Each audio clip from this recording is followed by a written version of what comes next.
आप सबके अंदर विराजमान सरस्वती को, आपके जिज्ञासा को, ज्ञान के भाव को कोटि कोटि प्रणाम करता हूँ। आपके जीवन से बचपन से लेकर के आज तक एक इंजीनियर से लेकर सुतार तक और एक पटवारी से लेकर तहसीलदार तक और एक बाबू से लेकर के कलेक्टर तक एक ऐसी वस्तु है जिसका उपयोग कंपलसरी है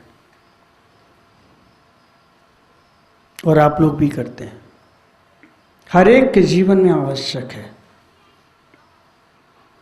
अगर वो चीज़ हमारे जीवन में नहीं है तो माताएं बहनें डॉक्टर के पास भी जाती हैं। कौन सी चीज़ होगी ऐसी? उसका नाम है स्केल। स्केल खरीदने में रुचि नहीं है, स्केल को संभाल के रखने में रुचि नहीं है,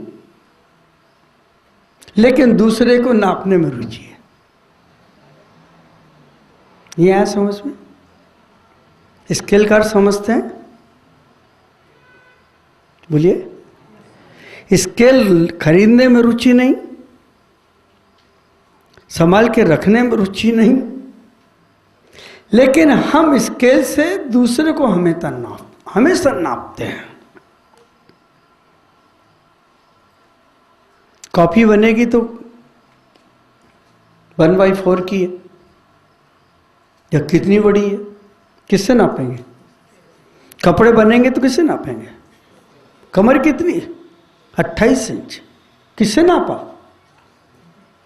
कमरा 10/8 का, 15/30 का। जमीन कितनी है, उसके पास कितनी है, उसकी हाइट कितनी है, मेरी हाइट कितनी है, पेन की लंबाई चौड़ाई मोटाई कितनी है, बाल कितने बड़े हैं, कौन नापता है? स्केल। कितना छोटा सा शब्द है, 2.5 अक्षर हैं इसमें, इससे ज्यादा नहीं है। खेतों को नापना है तो स्केल की जरूरत पड़ती है, सड़क को बनाना है तो स्केल की जरूरत पड़ती है, नाप की जरूरत पड़ती है। हमारी हाइट भी स्केल से ही नापी जाती है। इसका सीना कितना है?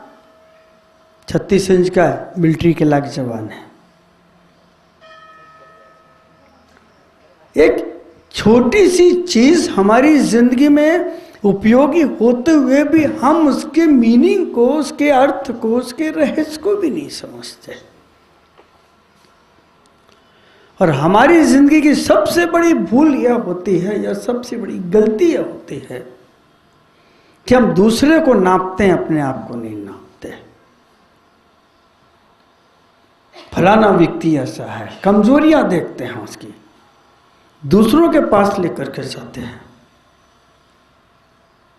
वो हमारे स्वयं के नापने के लिए है,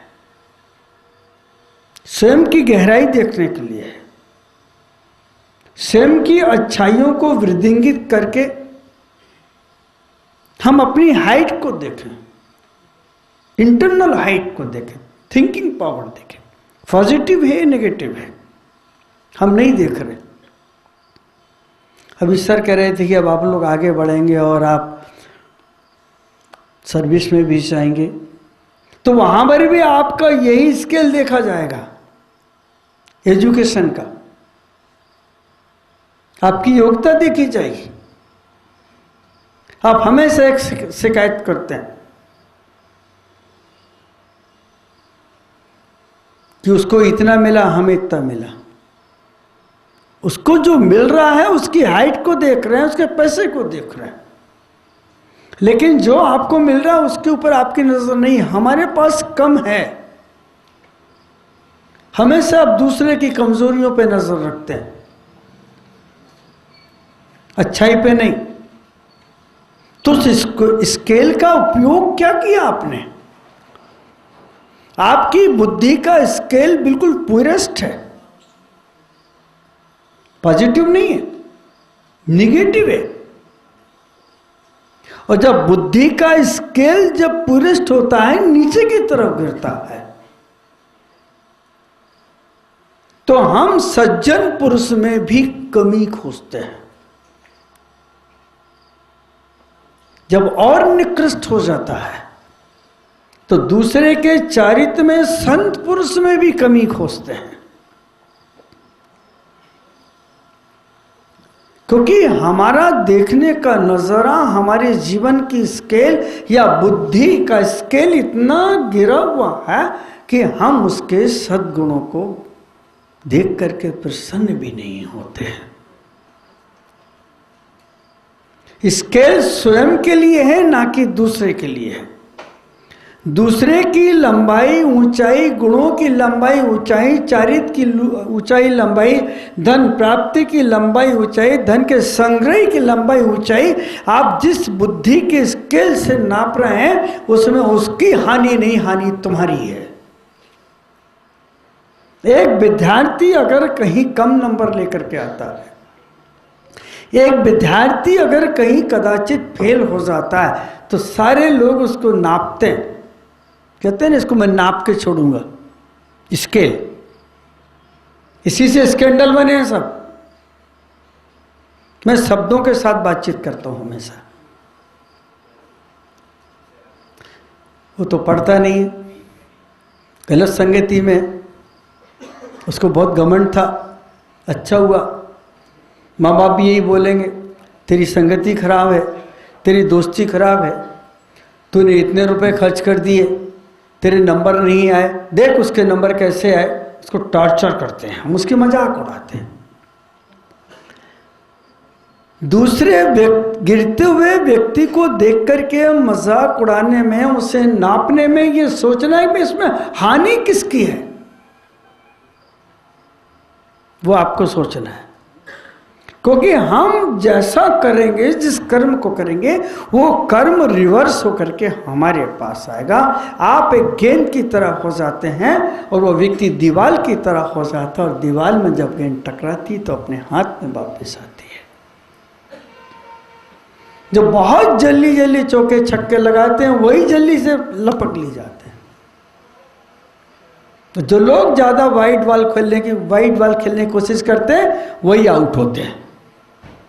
और हमारी आदत वही है, कॉम्पिटिटिव स्टडी, तुलनात्मक अध्ययन। हम एक दूसरे से अपनी तुलना करते हैं, और यही तुलना हमारी सोच को, हमारे ज्ञान को निगेटिव करती है। आप परीक्षा देने जा रहे हैं, मेरा आशीर्वाद आपके साथ चलेगा।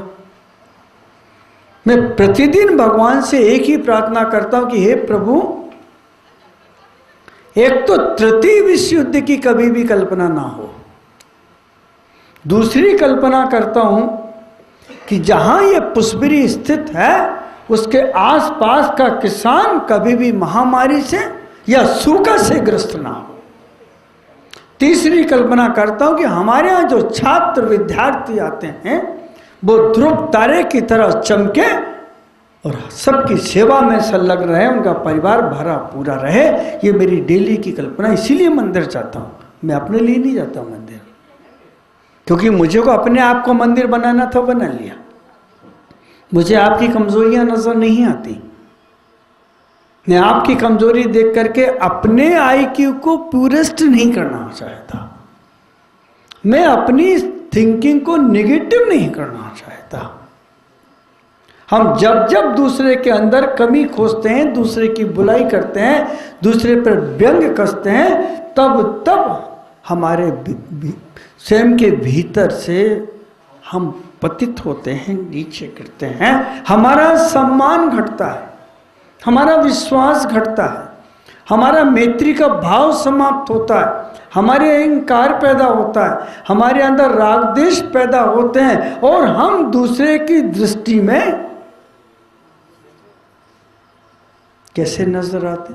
अच्छे नजर नहीं आते। इसलिए आपसे निवेदन है कि आप दूसरों से अपनी तुलना मत करो, कभी मत करो। और करना है तो सिर्फ एक ही तुलना करो कि वह व्यक्ति एक पांव का है लेकिन फिर भी दौड़ रहा है, वो मैं घर में जूते चप्पल के लिए रो रहा हूं। वो खुश है, एक पांव पाकर खुश है, और हम सब कुछ पाकर के खुश नहीं हैं। एक गरीब व्यक्ति की मुस्कुराहट देख करके सोचना चाहिए कि हमारी मुस्कुराहट सब कुछ होते हुए क्यों खो गई। आप अपनी खुशी को खोज करके लाइए, अपनी प्रसन्नता को खोज करके लाइए, और एक सोच पैदा कीजिए। हम कभी किसी के ऊपर गलत दृष्टि नहीं डालें, हम किसी की कमजोरी नहीं खोजें, हम किसी के बारे में बुरा नहीं सोचें, क्योंकि मेरा ही बुरा होने वाला है। इसलिए आप अगर इस मां जिनवाणी कॉलेज में पढ़ रहे हैं, स्कूल में पढ़ रहे हैं, तो इतना सबक लेकर के चाहें कि हम दूसरों की अच्छाइयों पर ध्यान रखेंगे, जो हमें किस्मत में मिलेगा हम उसमें सेटिस्फाइड होंगे, संतोष रखेंगे, और वही हमारी जिंदगी का सबसे बड़ा सुख होगा। मेरा आपके साथ दोनों हाथों से आशीर्वाद है। आने वाली ये परीक्षा आपका मान, आपका सम्मान, आपके परिवार का मान कायम रखे, और आपका ज्ञान आकाश की ऊंचाइयों का स्पर्श करे। और जितने विद्यार्थी परीक्षा में शामिल हो रहे हैं, सबके रिजल्ट अच्छे आए, बहुत अच्छे आए। आपकी जिंदगी में कष्ट नहीं आना चाहिए, और आप किसी व्यक्ति को बढ़ता हुआ देख करके आपके दिल के अंदर उसके प्रति गलत भाव नहीं आना चाहिए, क्योंकि स्केल अपने नापने के लिए है। हम दूसरों को नापते हैं लेकिन अपने आप को नहीं नापते। छोटा सा है, वो 12 इंच का होता है स्केल, 6 इंच का और 12 इंच का, इससे छोटा आता भी नहीं है। और वो 12 इंच में हम नहीं समझ पा रहे कि अगर ये 12 इंच से हम आगे पीछे हुए तो हमारा स्केल ही गिर जाएगा, सांसें भी रुक जाएंगी। 98 डिग्री से लेकर के 110 डिग्री, कितने हो गए? 12 डिग्री हो गए ना। 98 के नीचे आएंगे तो गिरोगे, और जैसे जैसे आप ऊपर बढ़ेगा पारा, आपका बुखार बढ़ता चलेगा, और 8 तक पहुंचोगे उतने में तुम तो फिर 13 के दिन आएगा, 12 खत्म हो जाएगा। कितना सच है ये। वो 12 खत्म, 13 चालू। तो छोटी सी जिंदगी के अंदर जो हम लेके आए हैं, कितनी शक्ति लाए हैं? 98 डिग्री से लेकर के 10 डिग्री तक के बीच में 12, उसके बीच में हमें अपना स्केल बनाना है, हमें अपनी गहराई के अंदर उतरना है। जब तक खड़ा रहा आकाश में कोई तुझे नाप नहीं पाया, जब तक खड़ा रहा आकाश में तुझे कोई नाप नहीं पाया, और जिस समय धरा पर गिरा तो हजारों फुट में तो बिकने आया। वृक्ष फिर फुटों में बिका। तो हमें ये देखना है कि हम इस स्केल के माध्यम से, इस ज्ञान के माध्यम से, ज्ञान के चक्षु के माध्यम से, मां जिनवाणी कॉलेज में जो आपको मिला उसके माध्यम से, हम किसी के प्रति मन में कभी स्केल बन के ना जिए, उसे नापने की कोशिश ना करें, उसकी कमी खोजने की कोशिश ना करें। अपने दिल दिमाग को हम पॉजिटिव रखें और हम पॉजिटिव देखने की कोशिश करेंगे, तो जिंदगी हमारी सार्थक होगी, पैसे से सार्थक नहीं होगी। क्योंकि जिस पैसे को लाने के पहले, जिस पैसे को लाने के पहले, जिस पद को पाने के पहले मन अशांत होता है, चिंताग्रस्त होता है, तनाव से ग्रसित होता है, दौड़ धूप करता है, अंत में रिजल्ट क्या आता है? आने के पहले जब इतना तनाव हमारे अंदर भीतर पैदा हो रहा है, हमारे परिणामों में उथल फुथल हो रहा है, तो वो चीज आने के बाद हमें कितनी तंग करेगी। लेकिन हृदय के अंदर अगर आप आनंद उत्पन्न करना चाहते हो, प्रभु का दर्शन करना चाहते हो, जिंदगी को ऊंचाई की तरफ ले जाना चाहते हो, तो दूसरों का नापना बंद कर दो, अपनी नाप शुरू कर दो। कि मेरे अंदर अच्छाइयाँ कितनी हैं, बहुत कम है। मेरे अंदर बुराइयाँ कितनी, बहुत ज़्यादा हैं, मैं कैसे निकालूं इनको। वही तुम्हारे कदम बुराइयों से रुकेंगे। दूसरों को नापने से पीछे हटोगे। एक स्केल, क्या ध्यान रखोगे? एक स्केल कितने? 12 इंच। 6 से नीचे भी नहीं आना है और 12 से ऊपर भी गए तो चले गए। तो इसी के बीच में अपनी जिंदगी को हमें व्यवस्थित करना है।